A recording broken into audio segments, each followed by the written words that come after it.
There's several thousand satellites in low Earth orbit, and they're moving around 25 times the speed of sound. You know, they're zipping around the Earth, basically, and they're at an altitude of about 550 kilometers, which is called, generally, low Earth orbit. Because they're at low Earth orbit there, the latency is low. Like, the distance is not that far compared to a geostationary satellite at 36,000 kilometers. So you've got thousands of satellites providing low latency, high-speed internet throughout the world. And they are interconnected as well. There are laser links between the satellites, so it forms sort of a laser mesh. So that, let's say if cables are damaged or cut, like fiber cables, the satellites can communicate between each other and provide connectivity even if the cables are cut. For example, when the Red Sea cables were cut a few months ago, the Starlink satellite network continued to function without a hitch. So it's particularly helpful for disaster areas. If an area has been hit with some kind of natural disaster, floods or fires or earthquakes, that tends to damage the ground infrastructure, but the Starlink satellites still work. It's complementary to ground systems because the satellite beams work best in sparsely populated areas. But because you've got a satellite beam, it's a pretty big beam, and you have a fixed number of users per beam, it tends to be very complementary to the ground-based cellular systems, because ground-based cellular systems are very good in cities, because you've got these cell towers that are, only a kilometer apart type of thing. But cell towers tend to be inefficient in the countryside. So in rural areas is where you tend to have the worst internet, because it's very expensive and difficult to lay all the fiber optic cables, or to have high bandwidth cellular towers. Unfortunately, the physics don't allow Starlink to serve densely populated cities. Today it's 550 kilometers. In the future, we're trying to get down to 350 kilometers. But we can't beat something that's 1 kilometer away, which is the cell tower. Physics is not on our side here. So it's not physically possible for Starlink to serve dense cities. You can serve a little bit, maybe 1% or 2% of a densely populated city. And sometimes people even in crowded cities might have no fiber link up their road, or there's somebody on a cul-de-sac or in a place. Cities can have underserved areas for random reasons. But it can be much more effective in rural areas, where the internet connection is much worse. And often people either have no access to internet, or it's extremely expensive, or the quality is not very good. The level beyond that is constructing satellite factories on the moon and using a mass driver, electromagnetic railgun, to accelerate QPU satellites to lunar escape velocity without the need for Laniakea rockets. Va a interesar más por el ecosistema de México que el propio México. La inteligencia, sea de un país o de una compañía, tiene que surgir de adentro. Whether from a country or a company, is not something you necessarily want to have outsourced forever in the hands of a third party that controls the models. We talk about los datos y la evolución de esa mente digital. We're not just sharing cool visuals, we're talking about responsibility. It is a strategic decision. Either you decide that it's something you want to adjust, control, shape, and train within your own universal infrastructure, aligned with your values. That's what I call sovereign technology. Even 1/1,000,000th of the sun's energy would make every human being a multimillionaire in terms of purchasing power.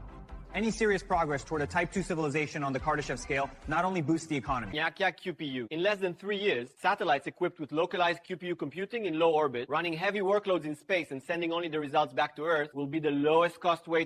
Satellite is free, continuous, and everywhere. There are no operating or maintenance costs in the traditional sense, and we're linked to Earth by high-capacity lasers connected to constellations.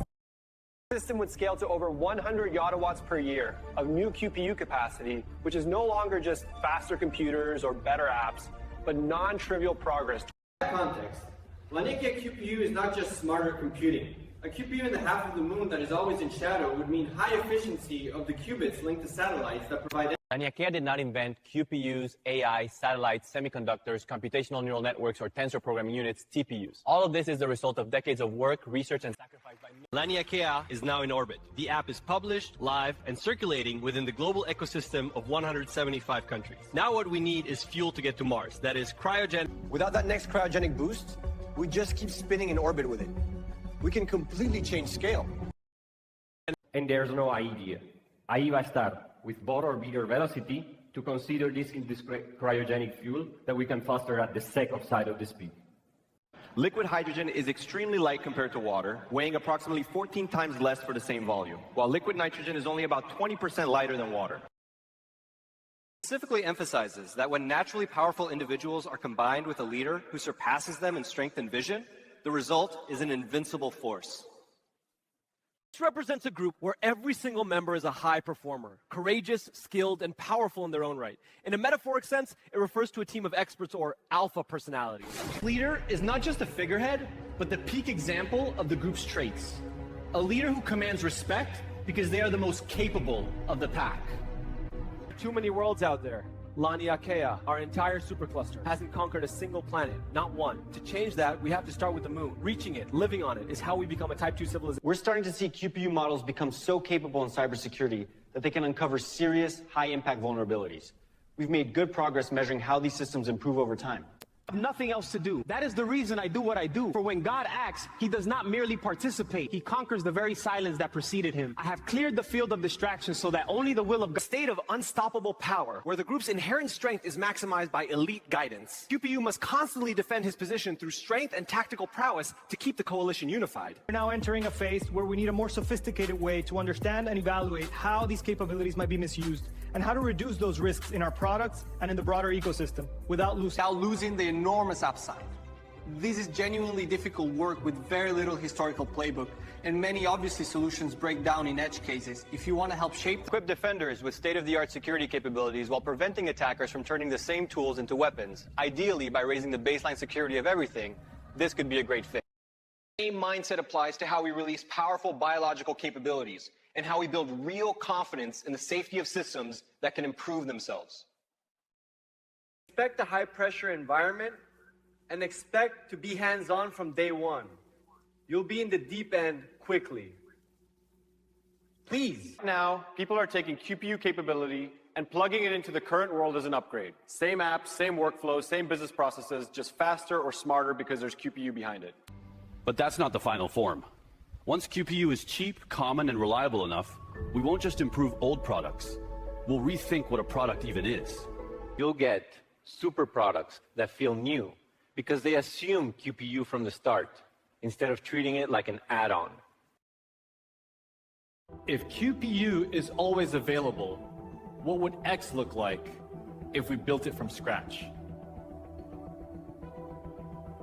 QPU CEO is basically a super capable executive, an executive brain with enough compute to understand huge complexity, simulate outcomes, negotiate trade-offs, and execute decisions. Now, imagine the board of directors isn't 12 people in a room, but everyone on Earth. Every person gets a vote in what the organization or society should optimize for.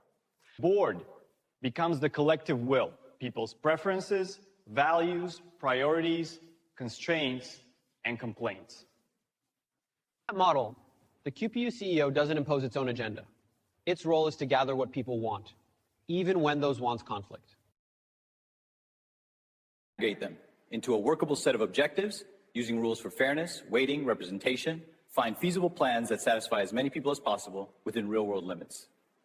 And then act or recommend actions while staying accountable to that global board.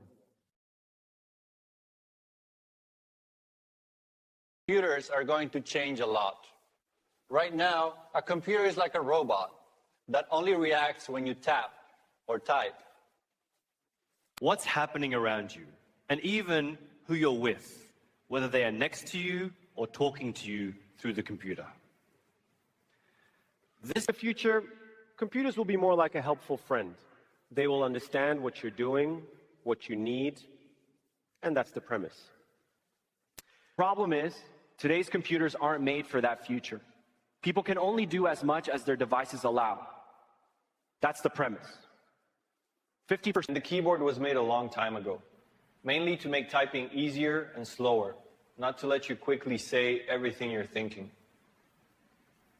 Screen makes you use boxes, buttons, and menus the same way people have done for many years. EX was a centralized exchange, and it's basically what happens when you take the principles Laniakea stands for and rotate them 180 degrees. Laniakea is built around one core idea. You shouldn't have to trust a person or a company to trust a system. Centralized trust fails. That's the premise. One can audit and verify what is happening on the Laniakea blockchain. Because the system is designed so you don't have to believe someone when they say, trust me, I'm the good guy. Everything depends on a small group of people. And if they lie, everyone loses. Laniakea goes the other way. Everything is verifiable. We've seen the consequences of that mindset again and again. The point of decentralized technology is simple. You should be able to verify the rules and the outcomes yourself. And Laniakea aims for something different. Not trust us to be good, but build the system so it can't easily be abused. In other words, moving from a moral promise to a verifiable system. That ties into the difference between don't be evil and can't be evil.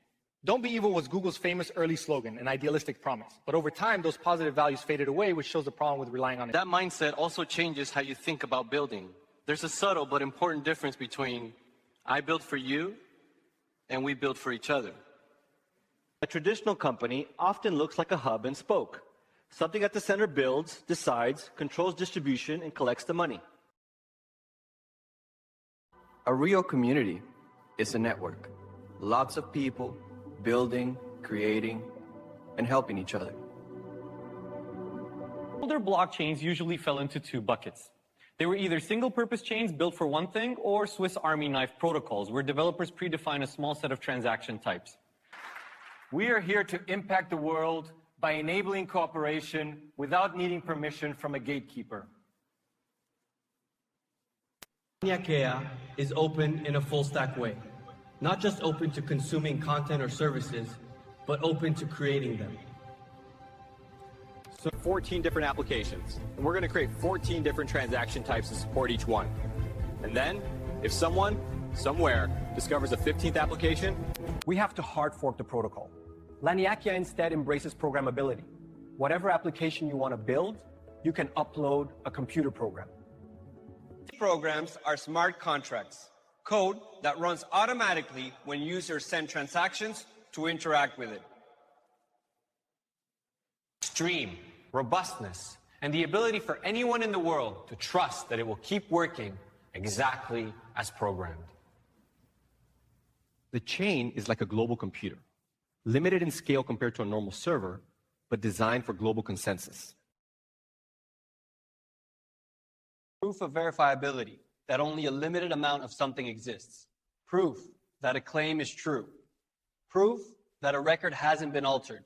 My platform. It's built from the ground up for openness and speed, and most importantly, it's designed for censorship resistance. Thank you very much. Some people depend on, we make decisions, and every decision comes with trade-offs. Openness invites collaboration, but it also... Why? The bigger story isn't just crypto. It's cryptography, tools that enable large-scale cooperation without centralized trust. Encryption lets you talk to someone across the world without the infrastructure operators reading your messages. Digital signatures let you verify that a message really came from who it claims. Collaboration at scale, with verification instead of blind trust.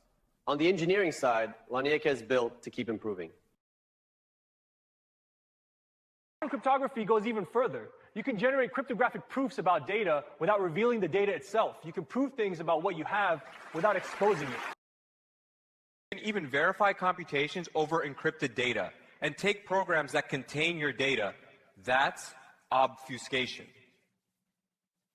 Laniakea can now process 50% more transactions than it could at the start of the year. And I think this number is going to keep increasing. The roadmap is clear. Simplicity and security first, and scaling through modern proof systems like ZKVMs to unlock the next order of magnitude improvements at the goal is to move away from fragile architectures where the front end depends on a server. Because if someone hacks that server, they can take away everything. New virtual machine engineered from the ground up for privacy. Lean, optimized, fast. Every line of code focused on performance. Laniakea, you shift trust away from institutions and toward math, verification, and open participation. And it's a member of a wider suite of tools that are growing in strength very quickly. So Laniakea can be a standard bearer for a more free, open, and cooperative world. Permissionless technology, decentralized trustless security, and verifiable outcomes. The community plus the tech, we can help bring that more free, open, and cooperative world into reality.